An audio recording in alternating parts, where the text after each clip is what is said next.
got a great show, and we're actually doing back-to-back Twilight Princess shows. So indeed, we are going to be following up on our episode from last week where we ranked the bosses and pretty much said nothing but amazing things about these bosses. So for all you haters that say that I never give Twilight Princess its flowers, go listen to last week's show and listen to this week's show too, because this is going to be a lot of the same thing. I think that the mini bosses in a lot of ways are as, if not stronger, than the main bosses here. So I'm excited to talk about these.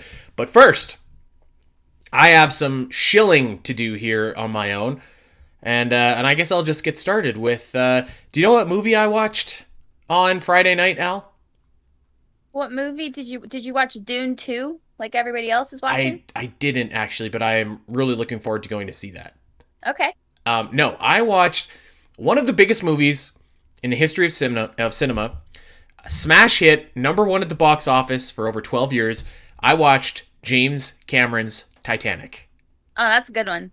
That's a good movie. It was honestly an awesome movie. I hadn't watched it since I was like 12 or 13 or something. This movie is so awesome. It's so awesome. Honestly. Man, I know people make fun of it and people kind of meme it and stuff like that. But when you watch it in context, this movie is wicked.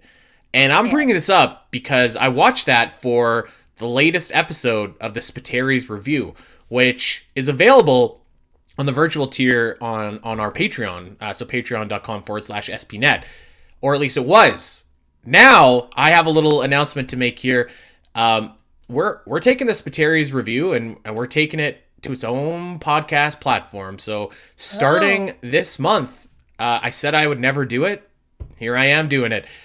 I have a fourth podcast. With, oh my God, Andy. I have another podcast, another damn podcast that me and my wife Sam are co-hosting. This is going to be monthly or like monthly-ish. We're not going to put like a firm timeline on it or anything like that because we want it to be fun. But yeah, the Spiteri's Review is going to be on its own dedicated channel and everything like that. So we're going to be creating a Discord in the next couple of days here. So everybody please come in and join that. We'll slowly trickle out the episodes that we've previously done for Patreon as well. So stuff like Titanic, stuff like Cowboy Bebop, stuff like Twilight.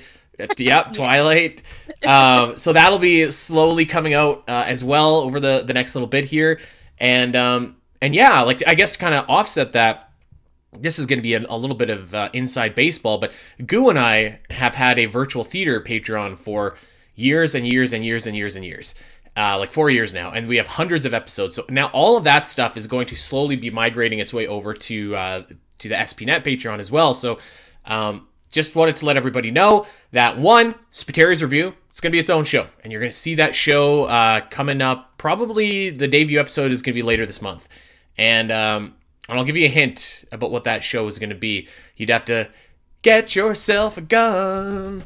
So that's going to be our first show. The second thing is that like all of our Patreon stuff that Goo and I did is over on the SPNet side now. And it's still basically the same price, $2 a month. Sign up, get a bunch of bonus shows, tons of stuff. There's commentaries, there's movie stuff, there's wrestling stuff, music stuff. We got like a little Green Day series going on right now. Goo and I both really love Green Day, so we're doing like an anthology, retrospective, if you will. So that's what we got going on right now. But the other thing that I wanted to mention as well, what I'm going to be working on today and tomorrow is for any person that signs up to the lowest tier of the SPNet Patreon. So $1 a month, $1. I'm going to upload our entire 13 episode catalog reviewing the original Legend of Zelda cartoon. So Nice. So that's going to be up there. These episodes are hilarious. I'm pretty sure that I actually put one on the main channel once when like you and I couldn't do an episode or whatever. Yeah. I think I put like the the episode #1 of the show on, and I was laughing my ass off just like editing it and making it safe for work, so to speak. So that's going to be all up on the SPNet Patreon as well. So a few things that we got going on that side. So just wanted to let everybody know that indeed there's a fourth Spiteri podcast coming out into this world. Now this one, like I said, is going to be a little bit, it's not going to be weekly. It's not going to be anything like that. We're going to try and do it monthly. We might even take a break here and there, but something that Sam and I are going to be doing. And Al, you've listened to a couple of the shows. What do you think of the Spitteri's Review? I think that like Sam keeps on getting better and better and better with each month of her podcasting. I mean, I have a fun time, and I like hearing a lot of other opinions aside from yours because I hear yours every week. So Yeah, I get it's that. nice. It's nice to hear from Sam, and I don't mean that in a bad way. I just mean it's always fun when you have different, co-hosts. So I like hearing from Sam, and I also just like, especially if it's a movie that I enjoy. So like Titanic, I'm sure I'd love to hear your guys' thoughts on it. I love the Mm. Twilight episode. I know you guys were goofing a lot during that episode, but I had a blast because Twilight was like a huge part of my adolescence and teenagehood. Yeah. So, I really enjoyed getting your guys' perspective as like, especially you, because you hadn't really like watched it the first time around. You kind of did, but not really. And then Sam doesn't remember it from 15 years ago. So that was a lot of fun. Yeah, like I thought that it was a good time. Twilight was a good time, but like specifically Titanic, like and Goo it kind of told me, he's like, this movie's not what you remember. Like it's going to be a good time, and I was like, yeah, okay, like whatever. Mhm. I was like really really impressed actually with that movie. Like it's way better than I think people remember. And Yeah, scary. that's weird to hear that because in my realm of I guess existence, people love that movie. So I didn't really Yeah. know it was like a meme that people didn't like. I thought it was really good. I think it's like really dramatic. I think it really grips you. And gosh, I remember watching it back in the day and it was like two VHS cassettes. You Oh had to put on yeah. one and then change it to the other. Yeah, like the Final Fantasy VII style where you got to switch discs. You know what? I think it's just because like in my circle, like I mean, when it came out, like I was a young boy, right? So like Uh-huh. the thing was like, oh, this movie's lame. It's just like a stupid love story. It's blah blah Okay. blah. Like King of the World and draw me like your French girl or whatever. So Yeah. like there's stuff that you could make fun of in the movie, right? Mhm. Like, but like I don't know. Now I feel like it's way better than I ever remember it being, and Mhm. yeah, if you were kind of just like like me, that your lasting memory of Titanic is like it's just kind of like this lame love story. Like this movie, give it another chance because you're gonna Mhm. you're gonna come away very impressed. So that being said, that's my announcement. That's my shilling. That's my plugging. Spateria's review is going to be on its own podcast platform. Wherever you get your podcasts, it's going to be hosted, of course, over on Podbean. So yeah, look forward to that. And if you're sick of one Spateria, you can have another one that maybe will balance me out. Because you're not the only one, Al. Let me tell you that. I love it. Let me tell you that. Okay, let's talk about this Twilight Princess game yet again. I said this last week. I'll say it again. I wrote an article many years ago on Zelda Dungeon. You can still find it there. And my article was inspired by I was watching something on TSN, so like the sports channel in Canada, and it's like how to build the perfect hockey player. You need like the hands of Sidney Crosby, the skating of Connor McDavid, the vision of Wayne Gretzky, et cetera, right? Mhm. So I was kind of like, I wonder how you'd build the perfect Zelda game. Like, what elements would you take from each game? And I distinctly remember when I took something from Twilight Princess, I took the bosses because I think that the Yeah. bosses are so good. And we talked about the bosses yesterday. And I think our biggest stinker on that list was Armagoma. And even that one I feel like is kind of fun and like a nice little break and a nice little palate cleanser. And I'm Mhm. taking a look at this list of mini bosses, and I feel like it's really strong. Almost just as strong as I said.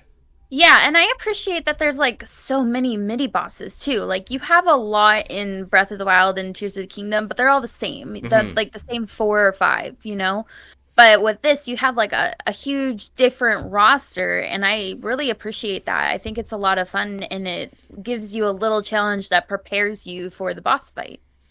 Yeah, so there and a lot of these, like we talked about yesterday, like I think some of these mini bosses are directly better than some of the bosses in their respective dungeons. So I'm pretty excited to talk about these. We're gonna do it the same way that we did it last year. By the way, actually, before we do anything, what we should do is wish a happy birthday to The Legend of Zelda: Breath Oh of the Wild, yeah, that's and today. the Nintendo Switch for that matter as well.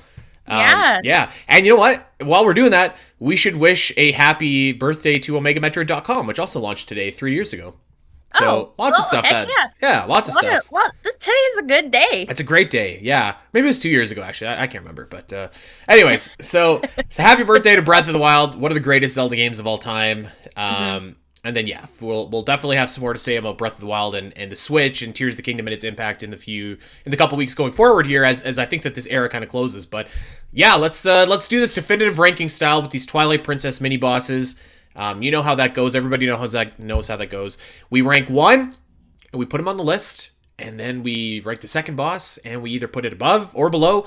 The third boss is ranked and either goes to the number 1 spot, 2 spot, 3 spot, so on and so forth until all of these bosses are on this list and ranked accordingly. So, I'm ready. Are you ready? I'm ready. Let's get started. All right, so we are going to use Zelda Dungeon's Twilight Princess walkthrough, by the way, for a list of all these bosses here. So, let's get started with... one of the strongest mini bosses in the game, I think, and that's my boy, Ook. Ook, I was about to say gorilla. He's not a gorilla. Baboon. That's what he is. He's got the big red butt that is his weak point. And this is a great fight. So Ook has stolen the Gale Boomerang and is like on top of these like 6 little pillars. In Horizon Forbidden West, you could just shoot to the top of those pillars and pull yourself up. Oh, but yeah. not Twilight Princess. In Twilight Princess, what you have to do is once Ook is dancing and he's doing his thing on top of the pillars, you need to roll into Ook, and I think you need to roll twice actually, and then it'll fall right on his face, and then you slash his butt like a couple different times, and it's a great fight, like simple fight, but there's something again I feel like just like so charming about Ook, the monkey that just speaks to me, and you know what? I think that it fits thematically with the dungeon as well, because like the whole gimmick of the forest temple is like you got to rescue all the monkeys, and so you have this baboon that's kind of been tricked or trapped into being a bad guy. He's got like the little Twilight bug literally up his butt that's causing him to go crazy. And Ook, of course, as we know, makes an appearance in the Diababa fight to kind of redeem himself for you. So I think that this is a great fight, actually. It's simple, it's clever, not too hard, but like, I don't know, I quite like this fight. I could see this one ranking like towards the top for me. Maybe not the top, but like towards the top. I would say like, I feel like this mini boss fight is very memorable, but I think it's just honestly okay. Like, you just bump into the pillars and you knock them over, and then you wail on him, and then you get the boomerang at the end, and yeah, he's got like a Twilight bug that you destroy, and then you discover that he's good, he's fine. But I don't know, I think it's a fun time and I remember it well, but at the same time I'm like, there's other mini boss fights that are better than this. You slash him in his butt. Okay. Does that count for 12. Nothing? The bug is on his butt. No, it's not. It's on his head. Oh. Well, okay. Yeah, it's like taking over his brain. It's like a parasite. Well, I don't know. I guess like you're not wrong. Like the fight isn't that involved or anything like that. I don't know. I think it's because I just find this baboon character charming, and maybe I could probably admit to you, Al, that like maybe some of my feelings for this mini boss fight actually comes in the form of like him kind of showing back up in the final boss fight, because I think that these two fights work like really, really well in tandem together. Maybe more so than a lot of these other fights on this list, which is like also something that Zelda doesn't do super, super often. Like the mini boss usually doesn't have a whole lot to do with the final boss, and I think maybe it should. Yeah. But yeah, like I don't know. I really like this fight. It's not going to rank number 1, but I would contend that it could be, you know, a higher spot potentially. So, well, I'll tell you what, it's number 1 for right now. How about that? Yeah, it is. That's true. Now that being said, it's going to be number 1 for right now, but not for long, because I think that the next fight is again one of the top contenders for our fight, and that is of course Dangoro. Dangoro. This guy is like, God, he's like Andre the Giant, except he's got metal plating all around him and very small legs. You want to know something? This is a little sidebar, but do you ever notice that in like Tears of the Kingdom, a lot of the characters have really long torsos but really short legs? I can't say Like that I like noticed Sidon that. and Raru and like a lot of the Rito, they have really short legs but really long torsos. And I was noticing that yesterday while I was playing, well, re-noticing it, and I was like, so odd. But yeah, it's the same with Dangoro. He's got really short legs but a very long, large body. Hmm. Well, and the thing about his legs too is that they're not like.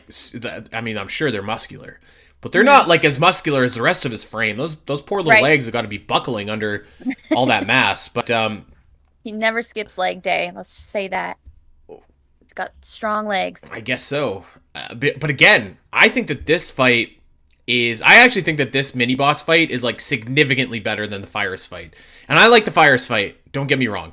But Hmm. the Dangoro fight, I feel like the setting is awesome. You're on this. I don't even know what you call it, like a half cylinder, like a like Half sphere thing? half sphere. That's a better way to put it. Yeah, you're on a Yeah. half sphere that's And covered teeter in. totters Yeah, it based on where the covers weight is. where the weight is, and you got to put your magnetic boots on, and it's a nice callback to the goat herding, or no, not the goat herding. Well, yeah, to kind of the goat herding, and the sumo wrestling and everything like that.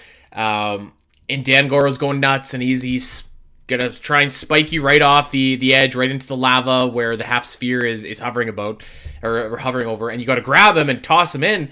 It's a great boss fight. It's like it's pretty involved, and like the premise is simple enough, but like actually like getting in practice like your boots on and catching him, it can be quite hectic if you're Hmm. once he kind of throws you off your pattern or your rhythm, it can be challenging to catch back up, and the music for this is cool too.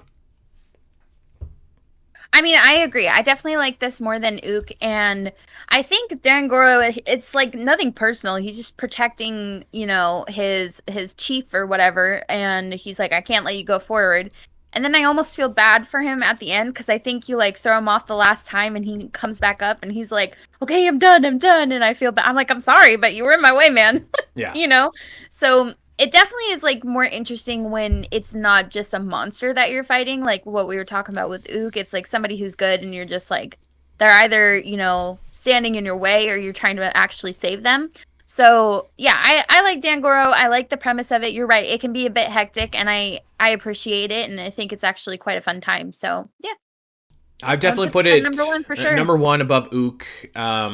Yeah, like again, I kind of have a soft spot. I feel like for mini bosses that are part of like the overarching story rather than like enemies that just kind of like show up. You know what I mean? Not that an enemy that shows up can't be awesome. It can, but I just like yeah. There's something about having like just something that means a little bit more to the overall temple, to the overall theme that I really appreciate. So yeah, Dangoro, he's going in number one, and that means that Ook has went to number two. Let's go into our third mini boss here, Al, and I'll let you kick this one off. The Shadow Kargarok. So the Shadow Kargarok, that's the one where you are at Lake Hylia and you play the little flute or whatever, or you howl and this guy comes to pick you up, and or do you fight him first and then there's one that picks you up and takes you through the cavern? That's right. So you're in wolf form. I believe you're still stuck in the Twilight realm. You're collecting the tears of light here, and you got to fight this guy, and I think he has a moblin on his back to begin with. I can't remember that for sure, but I'm pretty sure he does.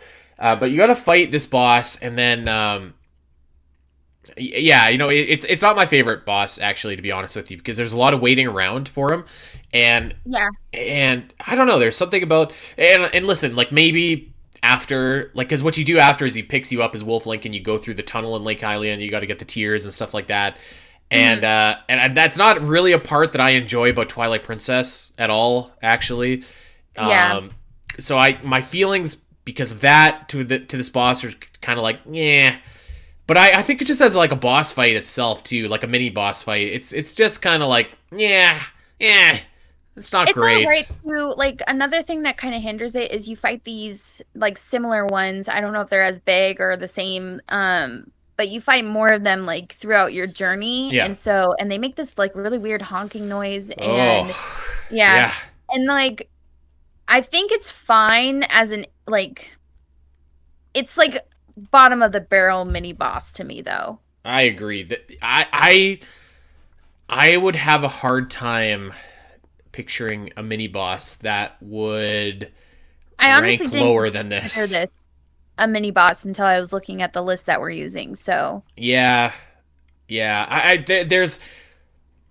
I feel like kind of bad because I do think that the stuff that you do immediately after does have an influence to me on my ranking here, but like this fight just isn't really like that captivating. Like I've played this fight a bunch of times, and like you sit there and you have to wait like forever for your opportunity to jump on it, bite, bite, bite, bite, bite, and you have to do that at least 2 times, maybe 3. Maybe there's like some crazy speed boot or speed runner gimmick that you can do to do it in one cycle, but I don't know that cycle, and I think that most people don't either. So to me, it's just kind of like, okay, like let's get this over with. Like let's get this fight going here, especially because of the context of when this fight takes place, where you are for the 3rd time collecting tears of light, and you're just like, I think there's another similar fight that comes up next it's a lot similar in a way, but it's a lot more hectic, it's a lot more involved, it's a lot more creepy. So I just feel like it kind of is overshadowed greatly by other things, especially something that happens like directly after it. So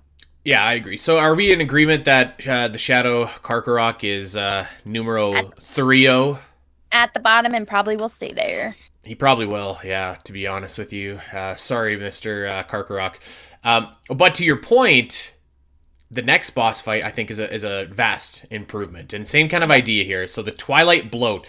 This is that disgusting bug. I don't know, what is this thing? Like it's like a beetle with gross, like, I don't know, legs. He's got these gross, nasty legs, and this thing is nasty. The way it moves is so weird too, and like when you're biting it and the way it wiggles is just so.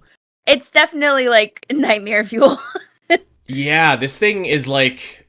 This thing is like a Castlevania boss. It's not like a Zelda boss. It's gross. It's squishy. It's slimy. It's Ew. It's a nasty little fella, actually. I don't know how its little wings keep it up. Yeah, I don't know. Wings. Now, I actually think that this is a pretty cool boss fight, that being said. And I like that it's like your last boss fight that you ever have to do before, like, while you're collecting tears, or I was about to say the Tears of the Kingdom, the Tears of Light for Twilight Princess. So it is kind of like rewarding to, you know what I mean, to like get like some closure to the Tears of Light thing by taking out like a cool mini boss. And I think that the setting is pretty cool too. Like it's just on Lake Hylia, you're still Wolf Link. It's pretty cool. Like you can I don't know, it's again, it's not super involved, not super hard, but I think that it's like pretty fun, and like the sound design I think particularly is really great. Like when you jump on this big nasty bug and you're biting him, and like the squishing sounds and stuff like that. It's just like it sounds really good. It's very satisfying. Setting is cool. Fight itself is cool. Not super complicated or anything like that. But I don't know. I mean, like we said last week when we were talking about Beast Ganon. It's like it's kind of nice to like use Wolf Link, which is like the central gimmick of the game, in order to fight some like legitimate bosses.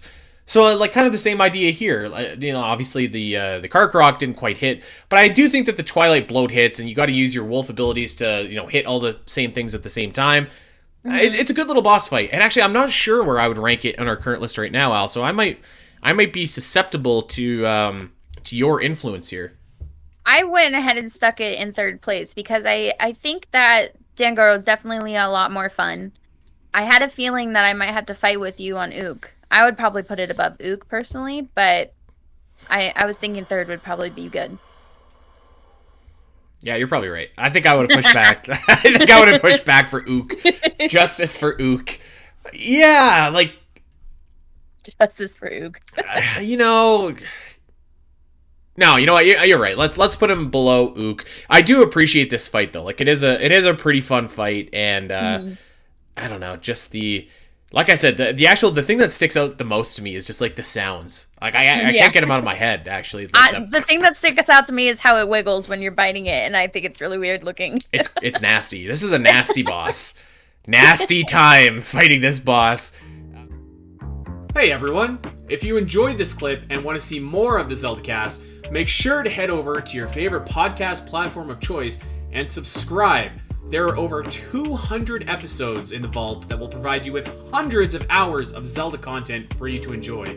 You can listen to us when you're on a walk, fighting Ganon, trying to sleep, whatever. And if you want to see these shows as they happen, make sure to head over to twitch.tv/the Zelda Cast, where you can watch our beautiful faces talk about Zelda every single week.